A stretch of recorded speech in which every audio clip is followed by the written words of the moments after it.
8th की जितने भी इसमें जो है चैप्टर दिए गए हैं क्लास 8 की साइंस की एनसीईआरटी में, इससे पूरा डिस्कस करेंगे हम लोग, एक एक करके सारे चैप्टर्स क्लियर करेंगे और हम देखेंगे भी कि इसमें टोटल कितने चैप्टर्स दिए गए हैं।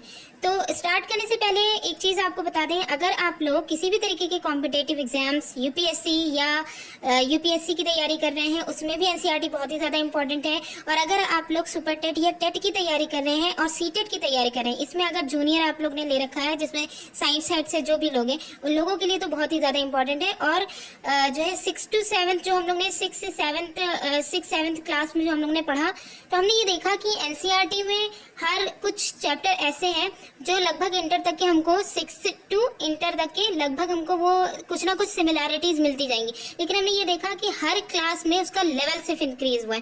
तो यही होता है, इंटर तक भी हमको यही मिलेगा, सिमिलर चीज होगी, बस उसका लेवल थोड़ा सा हाई होता चला जाएगा क्लास के अकॉर्डिंग। ठीक है, तो वही चीज हमको यहाँ पे पूरा डिस्कस करना है। और जो है अगर कोई नीट एस्पायरेंट है यानी नीट की अगर प्रिपरेशन कर रहे हैं तो उनके लिए भी बहुत ही ज्यादा इंपॉर्टेंट, उनके लिए तो बहुत ही ज्यादा इंपॉर्टेंट है, खासकर जो है फर्स्ट ईयर और इंटर की एनसीईआरटी। ठीक है, तो इन जो वीडियोस हैं इनको एकदम रेगुलर तरीके से आप लोग जो है इसको पढ़िएगा। और खास कर सबसे इम्पोर्टेंट बात तो यहाँ पे मेरी यही है कि शॉर्ट नोट्स ज़रूर बनाइएगा। अगर आप लोग अभी के जो एग्जाम्स होने वाले हैं उसके लिए अगर आप लोग तैयारी करने वाले हैं या कर रहे हैं तो शॉर्ट नोट्स इसका बनाते हुए चलिए, और जिससे आपको जो है काफ़ी हेल्प मिलेगी। ठीक है, फिर आज की हम लोग ये वीडियो स्टार्ट करते हैं। पहले हम ये देख लेते हैं कि इसमें टोटल चैप्टर्स कितने हैं। ठीक है, तो क्लास 8 की ये साइंस की एनसीईआरटी है, इसमें देखते हैं पहले चैप्टर्स कितने हैं। तो देखिए ये सूची दी गई है, विषय सूची दी गई है क्लास 8 की साइंस की एनसीईआरटी का। तो इसमें देख लेते हैं कि कौन कौन से चैप्टर हैं।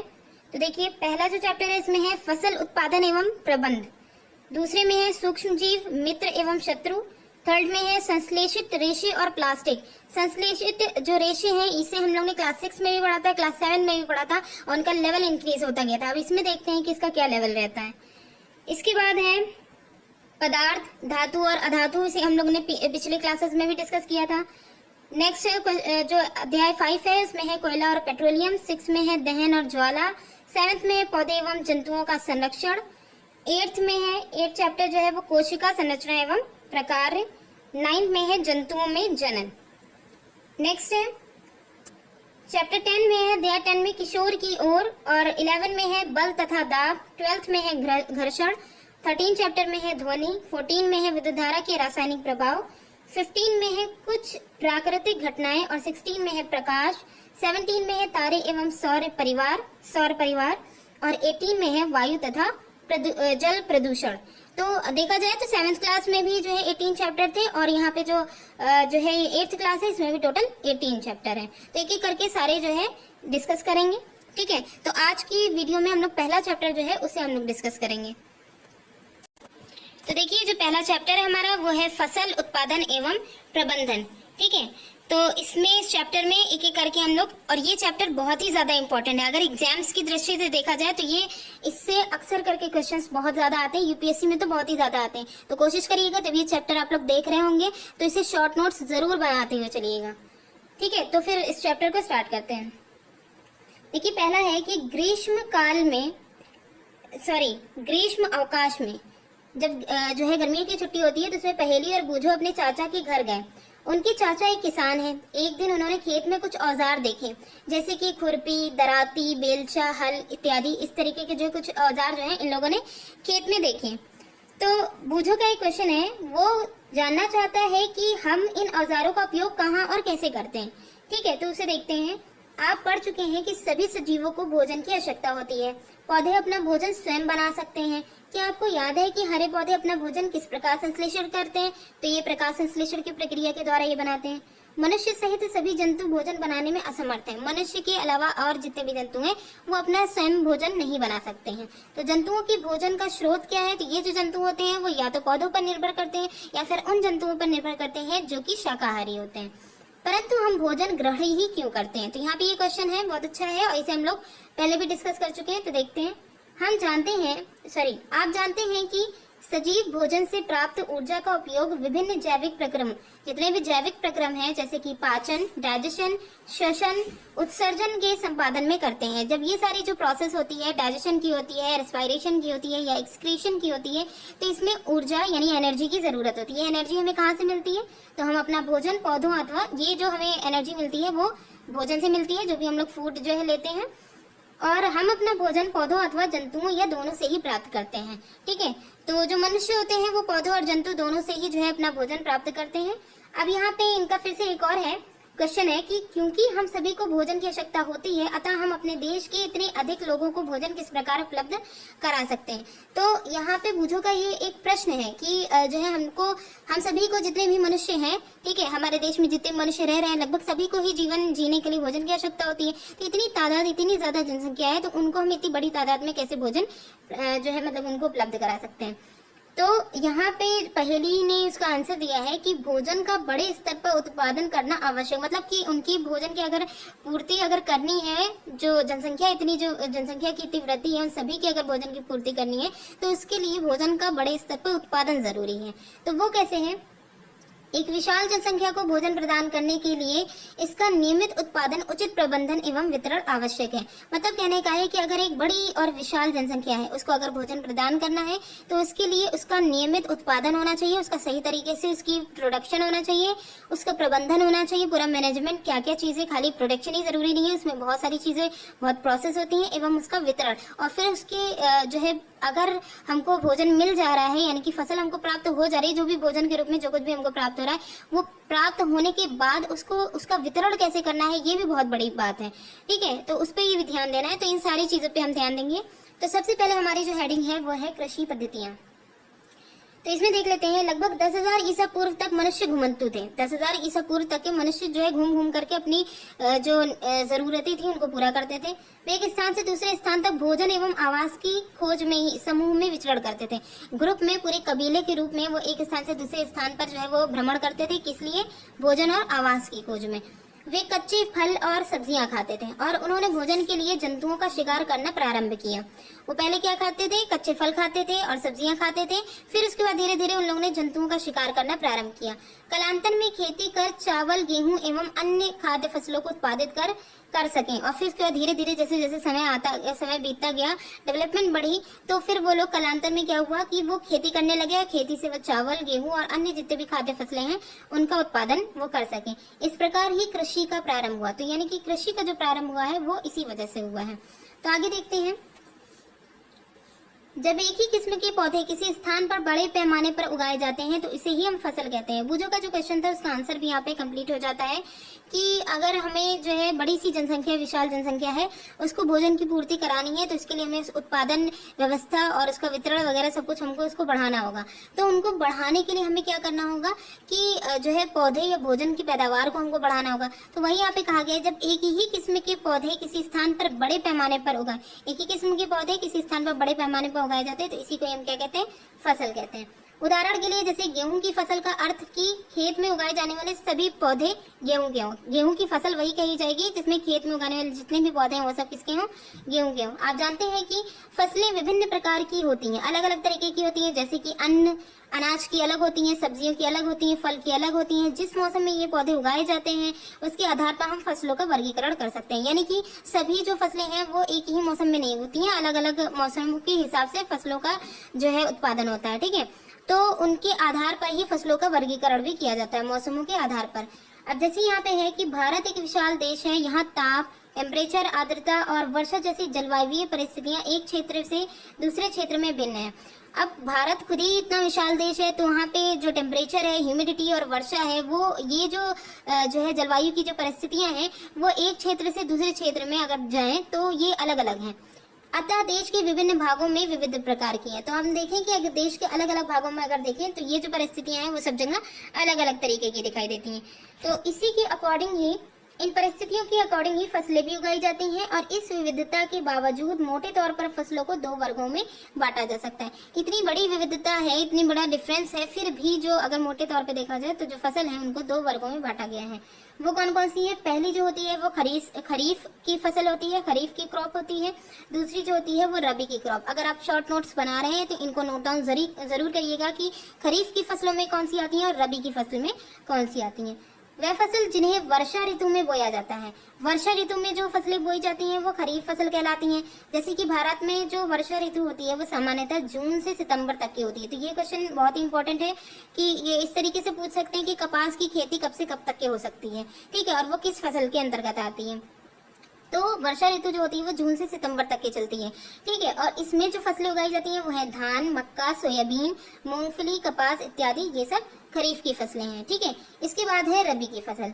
रबी की फसल में शीत ऋतु अक्टूबर से मार्च, रबी की फसलें जो होती हैं वो शीत ऋतु में उगाई जाती हैं और ये जो इसकी जो टाइम ड्यूरेशन है वो अक्टूबर से लेकर के मार्च तक की चलती है।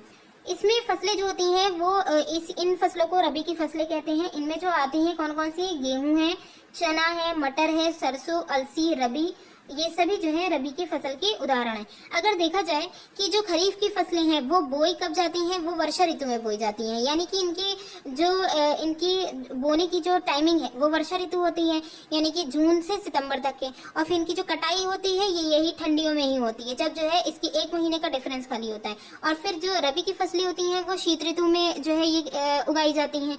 शीत ऋतु में जब जो है ये उगाई जाती हैं अक्टूबर से मार्च के टाइम ड्यूरेशन में, तो जब ये खरीफ की फसलें जब उग जाती है, इनकी कटाई हो जाती है, उसके बाद इनको उगाया जाता है, ठीक है। और फिर इनकी कटिंग भी वही जो है मार्च अप्रैल तक की हो जाएगी, यानी कि जो है उसकी खरीफ की टाइमिंग आने से पहले इनकी कटाई हो जाएगी। इसके अलावा कई स्थानों पर दालों और सब्जियां ग्रीष्म ऋतु में उगाई जाती हैं। इसके अलावा कई ऐसे स्थान हैं जहाँ पे दाल और सब्जियां जो है वो गर्मियों में उगाई जाती हैं। अब आगे देखते हैं आधिकारिक फसल पद्धतियां क्या क्या हैं।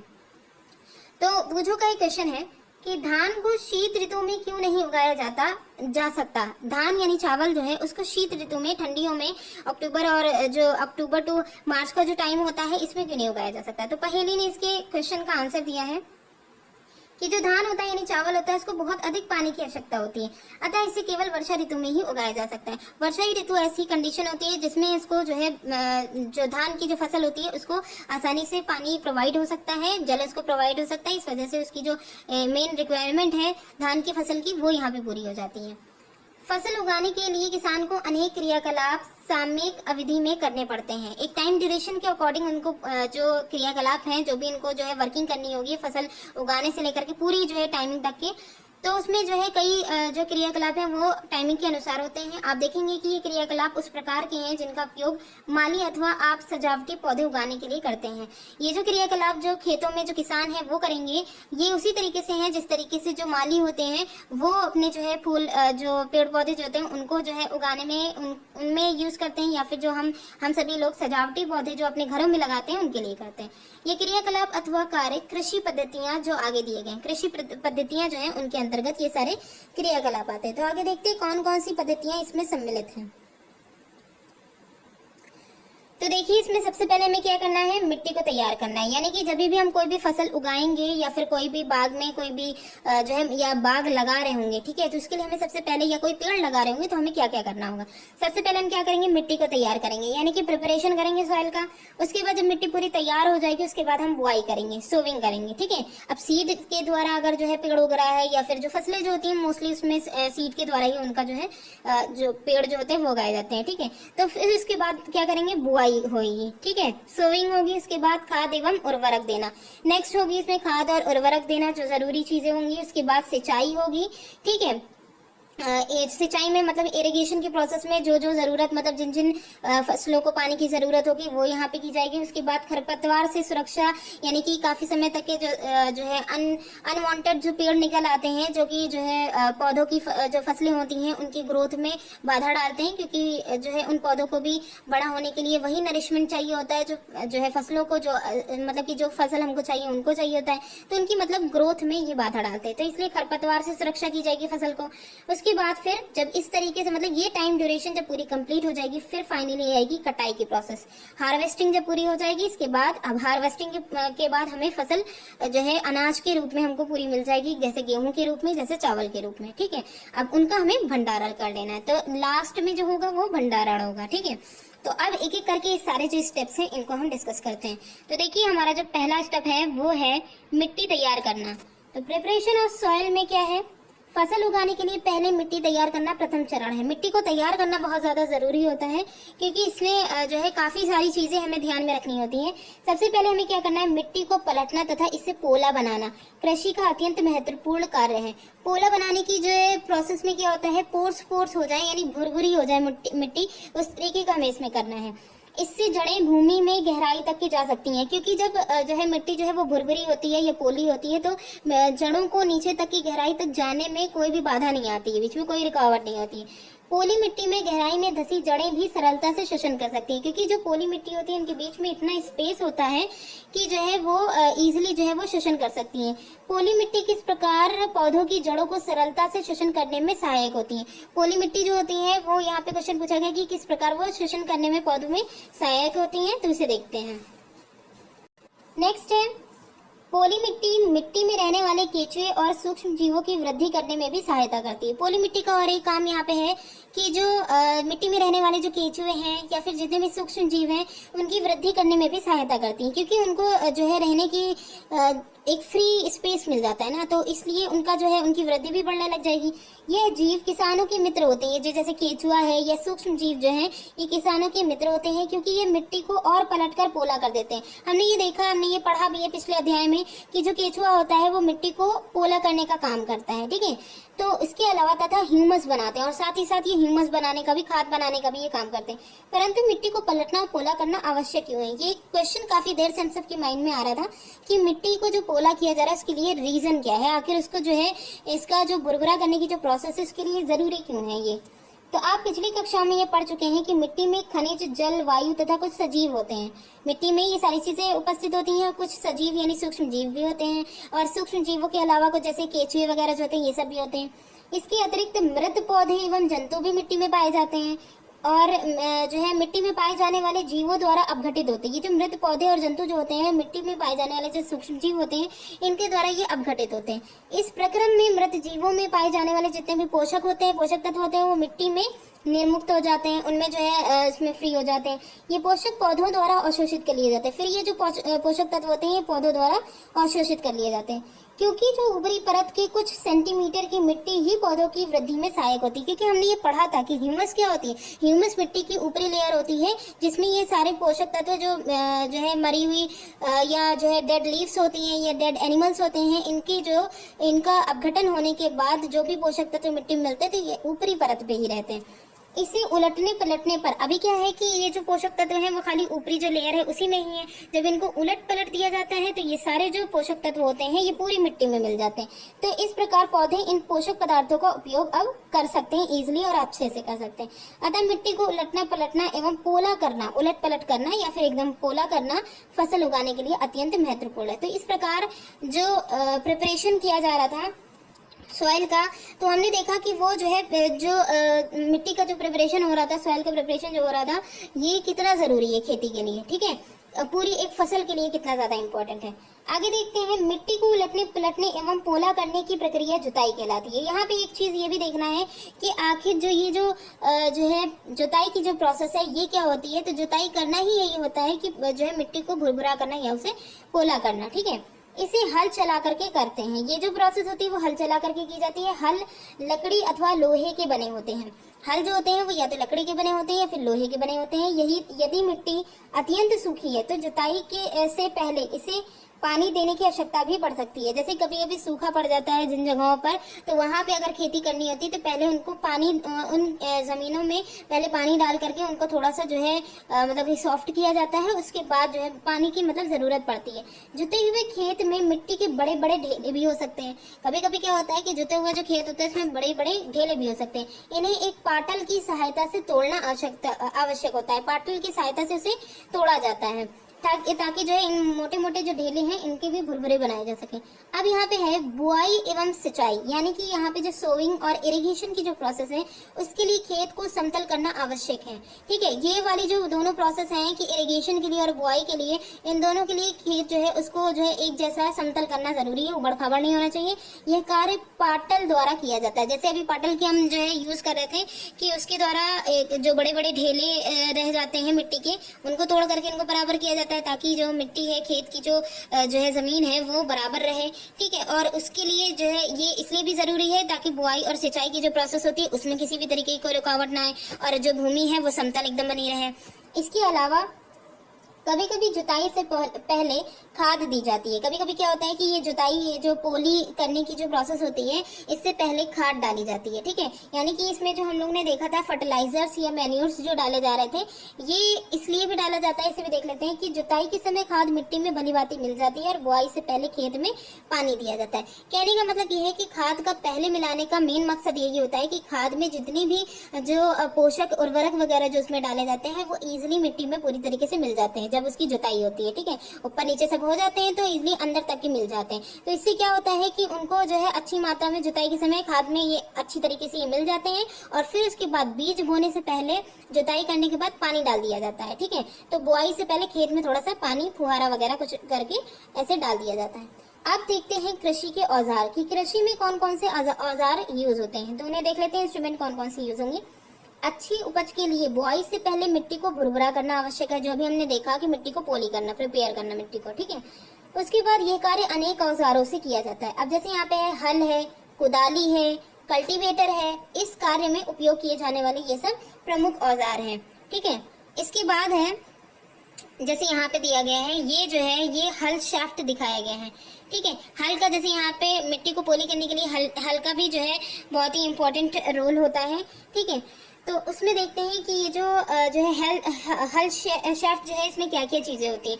तो हल शाफ्ट जो होता है इसमें एक तो यहाँ पे हम कहेंगे कि हल, ठीक है, उसके द्वारा जो है यहाँ पे क्या हो रहा है कि ये इसकी एक जोत की जो प्रोसेस है जिसे हम बीम कहते हैं, जिसके द्वारा बैल जो कि बैलों की जो है गर्दन पे लगाया गया है। ठीक है, उसके बाद ये वाला जो मिट्टी को पोली करा, ये वाला जो हिस्सा है ये इसको कहते हैं हल शाफ्ट कहते हैं। ठीक है, उसके बाद और यहाँ पे जो ये वाला जो हिस्सा है जिससे मिट्टी को खोद करके इसका जो है नीचे से ऊपर किया जा रहा है, उलट पलट किया जा रहा है, इसको फाल बोलते हैं। ठीक है, इसको बोलते हैं प्लाव या प्लॉशेयर बोलते हैं। ठीक है, फाल बोलते हैं। तो ये पूरा जो है हल का स्ट्रक्चर हो गया कि हल जो यूज किया जाता है मिट्टी को भुरभुरा करने में, तो ये पहला औजार हो गया। उसके बाद एक एक करके सारे जितने भी इंस्ट्रूमेंट हैं उन सबको देखते हैं। तो पहला हमारे पास हल आएगा जो कि अभी हमने स्ट्रक्चर उसका देख लिया, अब इसके अंदर भी देख लेते हैं। प्राचीन काल में से ही हल का उपयोग जुताई या खाद उर्वरक मिलाने, खरपतवार निकालने, जो खरपतवार होते हैं इन सबको निकालने में इनका यूज किया जाता है। ठीक है, उसके बाद है खुरचने के लिए, खरपतवार एवं मिट्टी को खुरचने के लिए इसका उपयोग किया जाता है। यह औजार लकड़ी का बना होता है जिसे बैलों की जोड़ी, 2 बैल इसका यूज किया जाता है, और अथवा अन्य पशुओं, जरूरी नहीं है कि बैल ही हो, और अन्य पशु जैसे घोड़े या ऊंट भी ले सकते हैं, की सहायता से इसे खींचा जाता है। ठीक है, इसमें लोहे की मजबूत तिकोनी पत्ती होती है जिसे फाल कहते हैं। फाल वाला जो हम लोग ने स्ट्रक्चर देखा था नीचे वाला, ठीक है, वो उसे फाल कहते हैं। फाल कैसी होती है? मजबूत तिकोनी लोहे की एक पत्ती होती है। हल का मुख्य भाग जो होता है वो लंबी लकड़ी का बना होता है जिसे हल शाफ्ट कहते हैं, जो मेन जो उसका सपोर्टर होता है। ठीक है, तो हल का ये मुख्य भाग होता है हल शाफ्ट। इसके एक सिरे पर हैंडल लगा होता है, एक सिरा इसका जो होता है इस पे हैंडल लगा होता है, तथा दूसरा सिरा जोत के डंडे से जुड़ा होता है। एक सिरा जिसमें हैंडल होता है, दूसरा सिरा जहाँ पे जुताई जिससे हो रही है उसके हैंडल से लगा रहता है, जिसे बैलों की गर्दन के ऊपर रख दिया जाता है। दूसरा सिरा जो होता है बैलों की गर्दन के ऊपर रखा रहता है। एक जोड़ी बैल एवं एक आदमी इसे सरलता से चला सकता है। इसमें एक आदमी की जरूरत होती है, एक जोड़ी बैल की जरूरत होती है। बैल हल को घसीटने का काम करते हैं और फिर उसका जो आदमी जो होता है उसको सही डायरेक्शन में किधर रखना है ये मेन लिया, उनको कंट्रोल में रखने का काम करेंगे। ठीक है, आजकल लोहे की हल तेजी से देसी लकड़ी की हल की जगह ले रहे हैं। यानी कि ये जो लाइन है ये भी इम्पोर्टेंट है कि लोहे के जो हल है वो पहले लकड़ी के जो हल यूज किए जाते थे उनकी जगह अब लोहे के हल उनकी जगह ले रहे हैं। नेक्स्ट आता है कुदाली। ठीक है, कुदाली में क्या है कि इसमें जो है यह एक सरल औजार है जिसका उपयोग खरपतवार निकालने एवं मिट्टी को पोला करने के लिए किया जाता है। तो यहाँ पे हम लोग जितने भी इंस्ट्रूमेंट पढ़ रहे हैं वो सारे के सारे मिट्टी को पोला करने के लिए, इसको भुरभुरा करने के लिए ही यूज किए जाएंगे। तो पहला तो हमारा हल हो गया। दूसरा यहाँ पे आपको कुदाली की बात की जा रही है। ये भी एक सरल जो है औजार है, इंस्ट्रूमेंट है जिसका उपयोग खरपतवार निकालने एवं मिट्टी को पोला करने के लिए। इसका यूज जो है वो खरपतवार जो है अनवांटेड जो पेड़ निकल आते हैं खेतों में, ठीक है, उनको निकालने और मिट्टी को पोला करने के लिए भी इसका यूज किया जाता है। इसमें लकड़ी अथवा लोहे की छड़ होती है जिसके एक सिरे पर लोहे की चौड़ी और मुड़ी प्लेट लगी रहती है। एक सिरे पे इसमें चौड़ी और मुड़ी हुई प्लेट लगी रहती है। किसमें? जो कुदाली होती है उसमें। देखिए यहाँ पे स्ट्रक्चर दिखाया गया कुदाली का, ठीक है। ये जो मुड़ी हुई प्लेट है वो यहाँ पे लगी रहती है। ये वाला पकड़ने वाला हिस्सा होता है, ये इसका हैंडल होता है और ये इसके द्वारा ही जो जुताई की जाती है। ये इसकी मेन जो शाफ्ट होती है छड़ हो जाएगी, ठीक है। ये लगी होती है जो ब्लेड की तरह कार्य करती है। ये जो मुड़ी हुई प्लेट होती है ये ब्लेड की तरह कार्य करती है। इसका दूसरा सिरा पशुओं द्वारा खींचा जाता है। तो देखिए ये वाला जो सिरा होगा ये पशुओं के द्वारा खींचा जाएगा और ये नीचे जमीन में धंसा दी जाएगी, ठीक है। इसी से ही जब ये पशुओं के द्वारा खींचा जाएगा तो ये नीचे जब धंसी रहेगी तो वो मिट्टी को जो है खोती चली जाएगी, ठीक है। तो ये हो गया कुदाली का काम। अब नेक्स्ट आता है कल्टीवेटर। कल्टीवेटर क्या होता है? आजकल जुताई ट्रैक्टर द्वारा संचालित कल्टीवेटर से की जाती है। आजकल जो अगर जुताई देखी जाए तो वो बैलों वाली प्रोसेस अब जो है लगभग खत्म हो चुकी है, ठीक है। कुछ जगह होती होगी लेकिन आजकल जो काफी जल्दी वाला जो प्रोसेस की जा रही है तो उसके लिए ट्रैक्टर द्वारा संचालित कल्टीवेटर जो है उनका यूज किया जाता है। कल्टीवेटर के उपयोग से श्रम एवं समय दोनों की ही बचत होती है। तो यहाँ पे आप देख सकते हैं कि किस तरीके से कल्टीवेटर का यूज करके पूरी जुताई की जा रही है, ठीक है। तो तीन हमने प्रोसेस, तीन यहाँ पे इंस्ट्रूमेंट पढ़े कि जो है प्लॉइंग जो की जाती है, ठीक है, उसमें जो है इंस्ट्रूमेंट कौन कौन से यूज किए जा रहे हैं। इसमें प्रोसेस में होता क्या है, जुताई की जो प्रोसेस होती है इसमें मिट्टी को उलट पुलट करके उसकी जो है पोषक वाली जो लेयर होती है मिट्टी की उसको ऊपर नीचे कर देना, उसको भुरभुरा कर देना, काफी सारी चीजें हम लोग ने इसमें देखी, ठीक है। इसके बाद नेक्स्ट जो हमारी प्रोसेस है वो है बुआई, यानी कि जब मिट्टी पूरी तरीके से प्रिपेयर हो गई अब हम सीड को बोने की प्रोसेस करेंगे, ठीक है। तो बुआई फसल उत्पादन का सबसे महत्वपूर्ण चरण है क्योंकि मिट्टी तो तैयार हो गई, इसके बाद मेन जो पेड़ उगाने का काम है वो बुआई से होता है, ठीक है। तो इसमें सोविंग में होता क्या है? इसमें क्या होता है, बोने से पहले अच्छी गुणवत्ता वाले साफ एवं स्वस्थ बीजों का चयन किया जाता है। किसान अधिक उपज देने वाले बीजों को प्राथमिकता देते हैं। यानी कि यहाँ बुआई से पहले यानी बीजों को जो है वहाँ बोने से पहले बीजों की चेकिंग कर ली जाती है कि कौन से बीज स्वस्थ हैं और किन से जो है अधिक उपज दे सकते हैं। तो किसान जो होते हैं वो अधिक उपज देने वाले जो बीज होते हैं उनको प्राथमिकता देते हैं। बीजों का चयन कैसे किया जाता है? तो यहाँ पहेली बता रही है। एक दिन मैंने अपनी माँ को देखा कि माँ चने के कुछ बीज एक बर्तन में रख करके इसमें कुछ पानी डाल रही थी। कुछ मिनट पश्चात कुछ बीज पानी के ऊपर तैरने लगे। मुझे आश्चर्य हुआ कि कुछ बीज पानी के ऊपर क्यों तैरने लग गए। तो ये एक्सपेरिमेंट जो इसने देखा इसी के द्वारा ही जो बीजों का चयन किया जाता है वो इन्हीं के द्वारा ही किया जाता है। तो आइए देखते हैं, इनको क्रियाकलाप के द्वारा करके देखते हैं। इसमें हमें क्या करना है, एक बीकर लेकर के इसे पानी से आधा भरना है। इसमें एक मुट्ठी गेहूं के दाने, क्योंकि हमें किसकी फसल बोनी है, गेहूं की बोनी है, तो इसलिए हम दाने किसके लेंगे, गेहूं के लेंगे। इसमें एक मुट्ठी गेहूं के दाने डाल करके भली भांति इसको हिला दें। कुछ समय इसकी वेट करें। कुछ बीज जल के ऊपर तैरने लगते हैं। जो बीज पानी में बैठ जाते हैं वे हल्के हैं या भारी हैं। तो ये कुछ क्वेश्चन है, इनका आंसर देखते हैं। क्षतिग्रस्त बीज जो होते हैं वो खोखले हो जाते हैं। किसी तरीके से क्षतिग्रस्त हो गए, या तो वो टूट गए या फिर जो है कीड़ों के द्वारा खा लिए गए, मतलब वो क्षतिग्रस्त हो गए। तो ऐसे बीज जो होते हैं वो खोखले हो जाते हैं और इस कारण वो हल्के हो जाते हैं, अतः ये जल के ऊपर तैरने लगते हैं। अच्छे और स्वस्थ बीज जो होते हैं उनको क्षतिग्रस्त बीजों से अलग करने की ये एक सबसे अच्छी विधि है, ठीक है। तो जो क्षतिग्रस्त है ऊपर तैरने लग जाते हैं, उनको निकाल के हटा दिया जाता है। जो अच्छे और स्वस्थ होते हैं वो नीचे जो है तली में बैठ जाते हैं। बुआई से पहले बीज बोने के औजारों के बारे में जानना आवश्यक है। अब चूंकि जैसे जिस तरीके से हम लोग ने जो है जब प्लॉइंग की जा रही थी, जुताई की प्रोसेस की जा रही थी, उसमें 3 तरीके के हम लोग ने इंस्ट्रूमेंट पढ़े थे कि किन औजारों की सहायता से जो है जुताई इजिली की जाती है या की जाती है, ठीक है। अब हम लोग देखेंगे कि बुआई के प्रोसेस में कौन कौन से इंस्ट्रूमेंट यूज किए जाते हैं। तो देखिए पहला है, सबसे पहली जो हमारी हेडिंग है वो है परंपरागत औजार। तो परंपरागत औजार जो ट्रेडिशनल पहले से जो चलते चले आ रहे हैं उनमें देखते हैं। परंपरागत रूप से बीजों की बुआई में इस्तेमाल किया जाने वाला औजार कीप के आकार का होता है। यानी कि जो ट्रेडिशनली जो मेथड यूज किया जाता था पहले के जमाने से जो चलता चला आ रहा है, उसमें कीप के आकार का एक जो है इंस्ट्रूमेंट यूज किया जाता था। बीजों को कीप के अंदर डालने पर यह 2 या 3 नुकीले सिरे वाले पाइपों से गुजरते थे। ये बीज जो है कीप के अंदर डाल दिए जाते थे, उसके बाद 2 या 3 सिरे वाले जो पाइप है उनमें से होकर के गुजरते थे। ये सिरे मिट्टी को भेद करके बीज को स्थापित कर देते थे। अब ये इन सिरों का काम ये होता था कि मिट्टी जो है उसको छेद करते जाते थे और बीज उसमें डलती चली जाती थी। तो यहाँ देख सकते हैं कि किस तरीके से इसमें जो है इसका यूज किया जा रहा है कि यहाँ कीप से जो है बीजों को डाला जा रहा है, ठीक है। और यहाँ पे जुताई के लिए जो अभी हम लोग ने प्रोसेस देखी थी किस तरीके से हो रही है, वो करते जाते हैं। एक बार पूरी जुताई हो जाती है उसके बाद फिर से इसका यूज करते हैं और इनमें कीप के द्वारा उसको बीज को इसमें डालते चले जाते हैं, ठीक है। ये बीज बोने का पारंपरिक तरीका था। अब रिसेंट का जो तरीका है उसे भी देखते जाते हैं। तो यहाँ पे एक दिया गया है सीड ड्रिल। ये औजार जो दिखाया गया है ये सीड ड्रिल का औजार दिखाया गया है, इसे देखते हैं। सीड ड्रिल का जो काम है इसका क्या है, आजकल बुआई के लिए ट्रैक्टर द्वारा संचालित सीड ड्रिल का उपयोग होता है। ये ट्रैक्टर में पीछे लगा करके इसका यूज होता है। ये बिल्कुल कल्टीवेटर की तरह ही लग रहा है, लेकिन इसका जो है स्ट्रक्चर है, इसकी जो बनावट है वो अलग होती है। इसके द्वारा बीजों में समान दूरी एवं गहराई बनी रहती है, ठीक है। इसकी बनावट ही देखें कि इसमें जो है समान एक जो है फिक्स डिस्टेंस पे इसकी पूरी हो रखी गई है, तो इसमें समान दूरी होती है, ठीक है। और जो है इसमें इसके द्वारा गहराई भी समान दूरी पे समान डिस्टेंस पे गहराई बनती चली जाती है। यह सुनिश्चित करता है कि बुआई के बाद बीज मिट्टी द्वारा ढक जाए। और इससे एक और भी बेनिफिट होता है कि जब बुआई होती है तो उसमें गड्ढा होता जाता है, बीज डलते जाते हैं। उसके बाद इसमें एक और बेनिफिट होता है कि बुआई होने के बाद जो मिट्टी जो गड्ढा होता जा रहा है वो भी भरता चला जाए, ठीक है। इससे बीजों को पक्षियों द्वारा की बुआई अगर हो गई तो वापस से पीछे जाकर के अब किसान एक एक करके ढकेगा, तो ये काम नहीं करना पड़ता है और इससे जो है पक्षियों द्वारा जो है बीजों की सुरक्षा भी हो जाती है। सीड ड्रिल द्वारा बुआई करते समय एक श्रम दोनों ही, मतलब यहाँ पे ये कहा गया है सीड ड्रिल के द्वारा जब बुआई की जाती है तो एक मेहनत में दो काम हो जाते हैं। एक तो सीड भी बो रही है, मतलब कि बुआई भी होती चली जा रही है। दूसरा पशु पक्षी जो है उनसे बचाने के लिए जो दूसरी मेहनत है कि जो मिट्टी है वो अपने आप मिट्टी जो है बीजों को कवर करती चली जा रही है। तो ये दोनों काम एक साथ दो काम हो गए, ठीक है। अब यहाँ पे बूझो फिर ये कुछ बताना चाह रहा है कि मेरे विद्यालय के समीप एक पौधशाला है, यानी नर्सरी है, जहाँ पेड़ों को उगाया जाता है। मैंने देखा कि पौधे छोटे छोटे थैलों में रखे हैं, वे इस प्रकार क्यों रखे गए हैं, तो ये इनका क्वेश्चन है।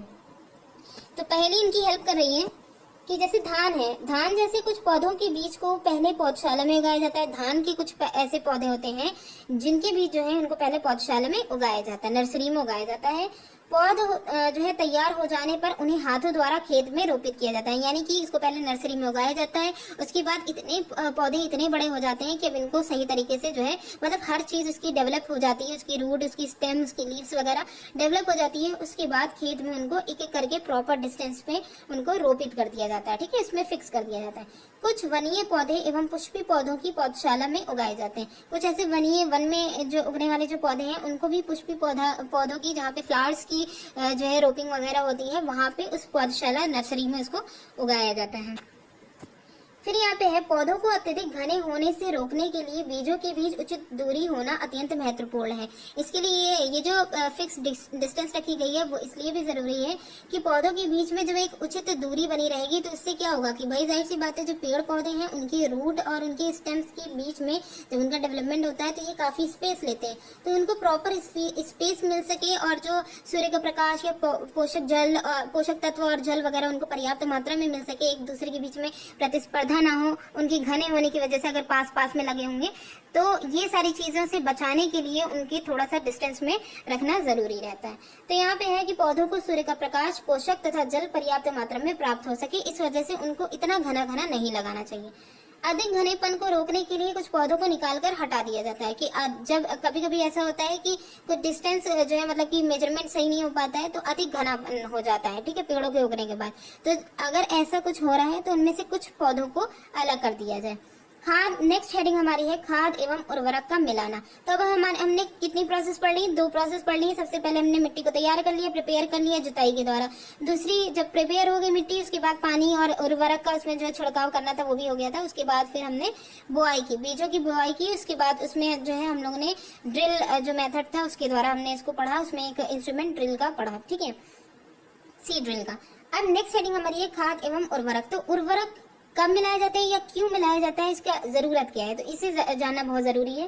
वे पदार्थ जिन्हें मिट्टी में पोषक स्तर बनाए रखने के लिए मिलाया जाता है उन्हें हम क्या कहते हैं, खाद एवं उर्वरक कहते हैं। इनका मेनली काम ये होता है कि मिट्टी में पोषक स्तर जो है इनको बनाए रखने का काम होता है। तो यहाँ पे बूझो, देखिए इनका क्वेश्चन भी है और कुछ बताना भी चाह रहे हैं कि मैंने एक खेत में उगने वाली स्वस्थ फसल पौधे को देखा है, जबकि पास के खेत में पौधे कमजोर थे। मतलब उसने ये देखा कि एक खेत में उसने देखा कि जो है स्वस्थ फसल की पूरे जो है उगी हुई थी, सारे जो पेड़ पौधे थे बहुत अच्छे थे। वही उसने दूसरे खेत में देखा तो वहाँ पे पौधे जो थे वो काफी कमजोर थे। कुछ पौधे अन्य पौधों की तुलना में ज्यादा अच्छी तरह क्यों उगते हैं? तो ये इनका क्वेश्चन है। तो आइए देखते हैं इनका आंसर कैसे होगा। मिट्टी फसल को खनिज पदार्थ प्रदान करती है, ये हम सभी जानते हैं, हम लोग ने पहले भी पढ़ रखा है। यह पोषक पौधों की वृद्धि के लिए आवश्यक होते हैं। ये जो पोषक तत्व जो मिट्टी प्रदान कर रही है ये पौधों की वृद्धि के लिए आवश्यक होते हैं। कुछ क्षेत्रों में किसान खेत में एक के बाद दूसरी फसल उगाता रहता है। कभी कभी क्या होता है, कुछ ऐसे एरिया होते हैं जिनमें किसान जो होता है वो एक के बाद दूसरी फसल उगाते रहते हैं। हमने अभी देखा था कि खरीफ और जो है रबी की फसल जो होती है उनके बीच में ज्यादा टाइम ड्यूरेशन नहीं होती, एक दो महीने का खाली गैप होता है उनके उगने से लेकर के कटने तक का। ठीक है, तो यहाँ पे वही है कि दूसरी फसल वो एक के बाद दूसरी फसल वो उगाते रहते हैं। खेत कभी भी खाली नहीं छोड़े जाते हैं। कल्पना कीजिए कि पोषकों का क्या होता होगा। अब जाहिर सी बात है कि मिट्टी में जो पोषक तत्व हैं वो एक कंडीशन, मतलब कि एक लेवल में इसमें है। अब बार बार उनको यूज करने वाले पौधे उनको उगाए चले जा रहे हैं, उसमें डलने का कोई प्रोसेस नहीं। जैसे हम लोग ने जल वगैरह का पढ़ा था कि यूज करते जा रहे हैं लेकिन उनका वापस से रिस्टोर का कोई प्रोसेस नहीं है। सिमिलरली यहाँ पे भी है। तो होता क्या होगा, आखिर ये पोषक तत्व जाहिर सी बात है खत्म तो हो ही जाएंगे ना, तो इनके लिए क्या काम किया जाए, तो वो यहाँ पे देखते हैं। फसलों के लगातार उगाने से मिट्टी में कुछ पोषकों की कमी आ जाती है। इस क्षति को पूरा करने हेतु किसान खेतों में खाद डालते हैं। जिन चीजों की कमी आ जाती है उसको पूरा करने के लिए किसान खेतों में खाद डालते हैं। यह प्रक्रम ही खाद देना कहलाता है। अपर्याप्त खाद देने से पौधे कमजोर हो जाते हैं। मतलब कि इतनी जो है अपर्याप्त उनको खाद दी जाए, यानी कि इतनी खाद उनको नहीं मिल रही है जो उनके पोषक तत्वों की पूर्ति के लिए जरूरी हो, तो पौधे क्या होंगे, कमजोर हो जाएंगे।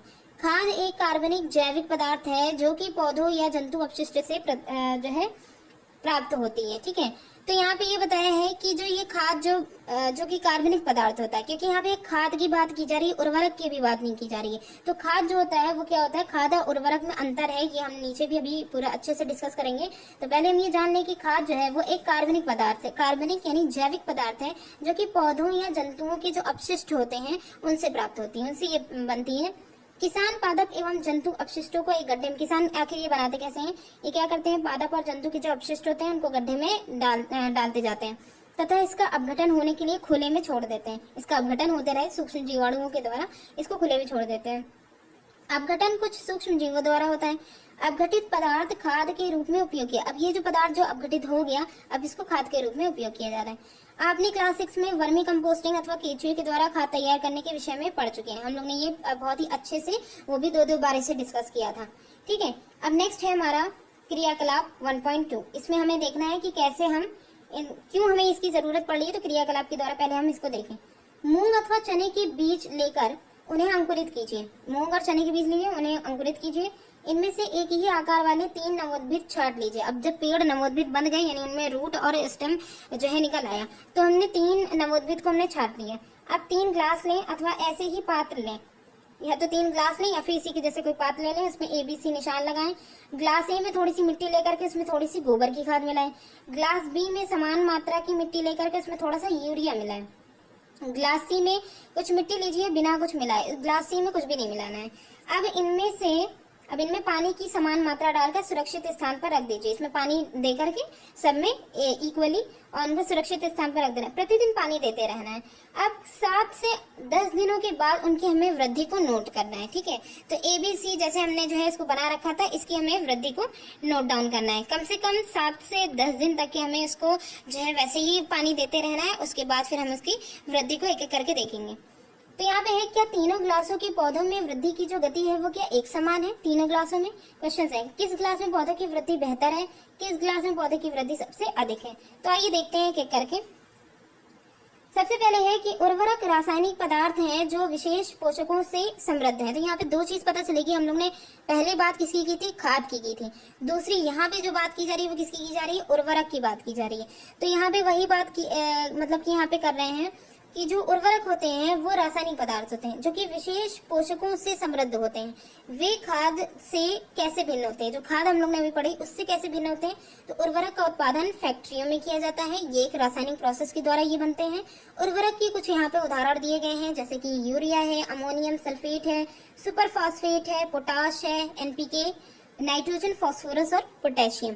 ठीक है, तो यहाँ पे जो ये दिया गया है कि जो उर्वरक के कुछ उदाहरण दिए गए हैं उनमें इनके उपयोगों से किसानों को गेहूं, धान, आखिर इनका उपयोग क्यों किया जाता है, ये जो उर्वरक यूज किए गए हैं इनका उपयोग क्यों किया जाता है। तो इसे देखते हैं। इनके उपयोग से किसानों को गेहूं, धान तथा मक्का जैसी फसलों की अच्छी उपज प्राप्त करने में सहायता मिलती है, परंतु उर्वरकों के अत्यधिक उपयोग से मिट्टी की उर्वरक क्षमता में कमी आ जाती है। अगर हम ये जो है उर्वरक जो है इनका ज्यादा उपयोग अगर हम करेंगे तो जो मिट्टी की जो सॉइल की फर्टिलिटी है ये कमजोर हो जाएगी। ठीक है, इसमें कमी आ जाती है और यह जल प्रदूषण का भी स्रोत बनते हैं। तो हम यहाँ पे एक बहुत इंपॉर्टेंट चीज देखें कि मिट्टी में भी उर्वरक, उसकी फर्टिलिटी में भी कमी आ जाएगी और साथ ही साथ जल प्रदूषण का भी एक बहुत बड़ा स्रोत बन जाएगा, क्योंकि हम लोग ने पढ़ रखा था कि जब पानी का बहाव होता है या बारिश, वर्षा वगैरह होती है, ठीक है, तो वर्षा के द्वारा क्या होता है कि वर्षा जो है, तेज वर्षा जो होती है वो मिट्टी की ऊपरी परत को अपने साथ बहा ले जाती है। तो ये बह करके कहाँ जाएगा, मिट्टी में जाएगा। खेतों से भी तो पानी निकलता होगा, तो ये सारा पानी निकल करके नदियों तालाबों में जाता है। तो इनके साथ क्या, जब उर्वरक की मात्रा ज्यादा पड़ी रहती है तो वो सब इसके साथ बह करके पानी में चली जाती है। तो ये जल प्रदूषण का भी स्रोत बन गए हैं। अतः मिट्टी की उर्वरता बनाए रखने के लिए हमें उर्वरक के स्थान पर जैविक खाद का उपयोग करना चाहिए, क्योंकि जैविक खादों से कोई नुकसान नहीं होता बल्कि फर्टिलिटी बढ़ती है। ठीक है, क्योंकि ये जैविक प्रक्रम जो होते हैं उन्हीं से ही बनती है। और जो उर्वरक होते हैं ये रासायनिक उर्वरक होते हैं, किसी भी रसायन का ज्यादा यूज अगर होगा तो उससे नुकसान ही होगा। अब इसकी बात है, कुछ समय के लिए बिना कुछ उगाए छोड़ देना चाहिए। इसके अलावा पहली चीज तो हमें ये करनी चाहिए, अगर हमें मिट्टी की फर्टिलिटी को बनाए रखना है तो पहली चीज हमें ये करनी चाहिए कि जो जैविक खाद है उसका उपयोग हमें करना चाहिए। इसके अलावा खेत को कुछ समय के लिए बिना कुछ उगाए छोड़ भी देना चाहिए। जब हम इसका यूज करें तो हम दो फसलों के बीच, जैसे दो फसल अगर हम उगा रहे हैं तो एक फसल के बाद दूसरी फसल उगाने से पहले बीच में खेतों को खाली छोड़ देना चाहिए।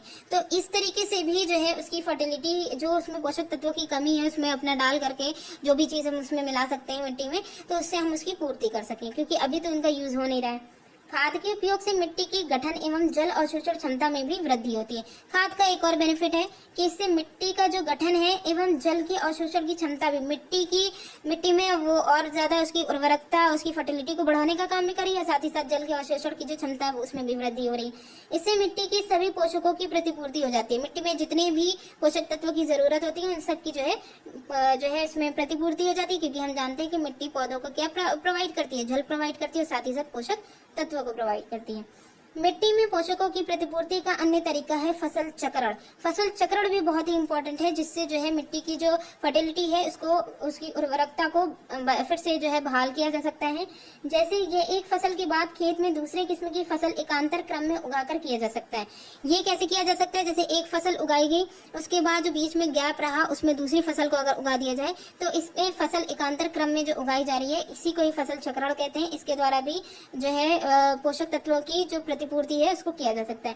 पहले उत्तर भारत में किसान फलीदार चारा एवं एक ऋतु में उगाते थे तथा गेहूं दूसरी ऋतु में। उत्तर भारत में पहले क्या किया जाता था, किसान जो फलीदार जो चारा होता था, अभी पता चलेगा ये फलीदार क्या होता है। ठीक है, फलीदार चारा जो होता था वो एक ऋतु में, एक सीजन में फलीदार जो है चारा उगाते थे। दूसरा सीजन जब आता था तो उसमें गेहूं फसल को जो है उगाते थे। पहले जनसंख्या भी कम थी इसलिए कुछ खास फर्क नहीं पड़ता था, लेकिन अब जैसे जैसे जनसंख्या बढ़ती जा रही है तो इसमें जो है इतना लंबा अगर ड्यूरेशन देंगे तो सब भूखे ही मर जाएंगे। तो उसके लिए जो है क्या प्रोसेस की गई आगे देखते हैं। ये जो प्रोसेस यूज करते थे कि एक सीजन में ये एक सीजन में वो, इससे मिट्टी में नाइट्रोजन का पुनः पूरण हो जाता था, जो कमी होती थी वो पूरी हो जाती थी। किसानों की इस पद्धति को अपनाने के लिए प्रोत्साहित किया गया। ये जो पद्धति जो पहले उत्तर भारत में यूज की जाती थी इसे फिर से अपनाने के लिए उनको प्रोत्साहित किया गया। पिछली कक्षा में आपने राइजोबियम बैक्टीरिया जो है उसके विषय में पढ़ा था, इसको हम लोग ने डिस्कस किया था पिछली कक्षा में। उसमें हमने ये देखा था कि फलीदार, तो अभी फलीदार हमें पता चलेगा लेग्यूमिनस जो पौधे होते हैं उनकी जड़ों की ग्रंथिकाओं में जो है ये पाए जाते हैं। फलीदार इसलिए कहा गया, जैसे मटर वगैरह जो होता है वो मटर के दाने फली के अंदर पाए जाते हैं ना, मटर है, सेम है, तो और जितने भी दालें होती हैं वो सब है। ठीक है, तो इन्हीं को ही जो फलीदार जो पौधे होते हैं उनको लेग्यूमिनस पौधे जो है उनको कहते हैं।